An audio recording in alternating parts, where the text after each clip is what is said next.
Assalamualaikum warahmatullahi wabarakatuh.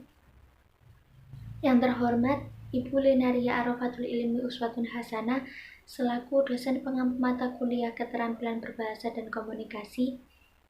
Perkenalkan, nama saya Yunita Sufi Anggraini.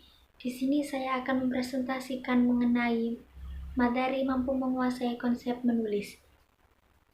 Proses menulis dibagi menjadi 3 fase. Yang pertama ada fase pra-penulisan, yang kedua fase penulisan, dan yang ketiga fase pasca penulisan. Fase pra-penulisan merupakan suatu kegiatan untuk mempersiapkan sebuah tulisan.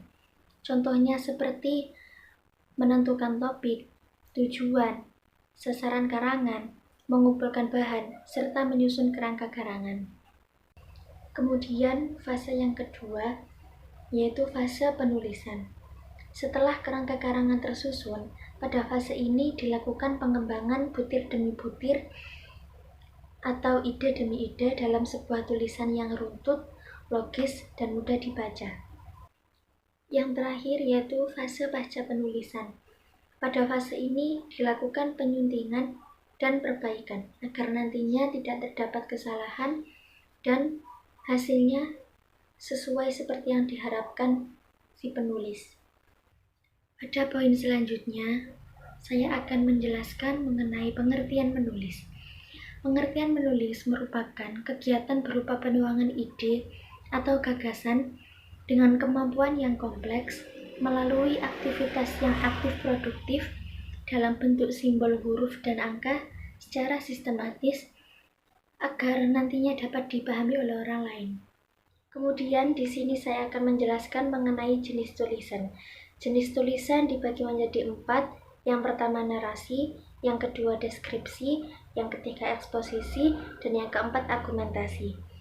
Narasi merupakan suatu bentuk wacana yang berusaha menggambarkan dengan sejelas-jelasnya kepada pembaca mengenai suatu peristiwa yang telah terjadi berdasarkan urutan waktu. Yang kedua yaitu deskripsi. Deskripsi adalah tulisan yang memberikan perincian dan detail tentang objek sehingga dapat memberi pengaruh imajinasi pada pendengar. Yang ketiga adalah eksposisi. Eksposisi merupakan jenis tulisan yang memuat keterangan, paparan, atau gagasan penulisnya. Yang terakhir yaitu argumentasi. Argumentasi merupakan karangan yang membuktikan kebenaran dan ketidakbenaran suatu pernyataan. Poin selanjutnya yaitu tahapan menulis. Tahapan menulis dibagi menjadi 5. Yang pertama yaitu tahap pratulis.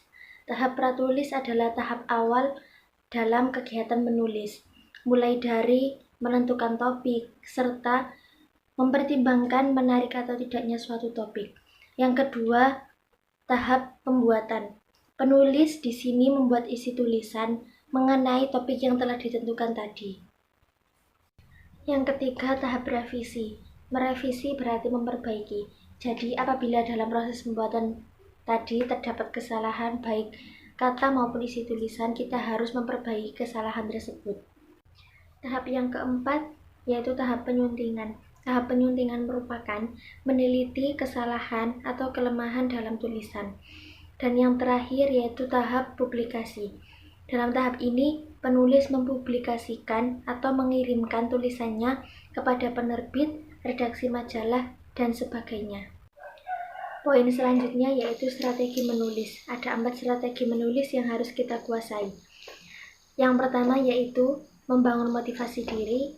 Yang kedua, melakukan kompetisi dengan teman. Yang ketiga, mengubah gaya hidup. Dan yang terakhir adalah berusaha menumbuhkan kreativitas. Poin yang selanjutnya yaitu faktor pendukung dalam kegiatan menulis. Faktor pendukung dalam kegiatan menulis ini ada 3. Yang pertama, faktor usia. Hal ini terjadi pada usia remaja seorang siswa yang mempunyai rasa ingin tahu yang tinggi mengenai hal baru dan rentan mencontoh hal-hal yang menurutnya itu baik. Maka dari itu, faktor usia sangat mendukung dalam kegiatan menulis. Yang kedua yaitu pembelajaran lebih menarik. Apabila dalam suatu proses pembelajaran yang disampaikan itu menarik, maka siswa akan lebih semangat dan tertarik dalam belajar, dan kesannya tidak bosan atau monoton. Yang ketiga, yaitu dapat meningkatkan kemampuan menulis pada siswa. Dari hasil penelitian yang telah dilakukan, penerapan metode pemodelan dapat disimpulkan bahwa metode tersebut dapat meningkatkan keterampilan menulis karya ilmiah siswa, sehingga metode tersebut dapat dijadikan alternatif penerapan metode pembelajaran. Poin yang berikutnya yaitu faktor penghambat dalam kegiatan menulis. Yang pertama ada malas, yang kedua kurangnya pemahaman, ketiga kurang tertarik dalam kegiatan menulis, yang keempat kurang percaya diri, yang kelima kesulitan untuk memulai, dan yang keenam yaitu kesulitan dalam menemukan ide.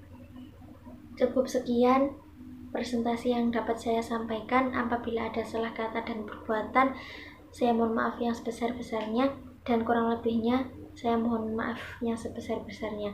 Nuhun walaupun lam yasturun. Wassalamualaikum warahmatullahi wabarakatuh.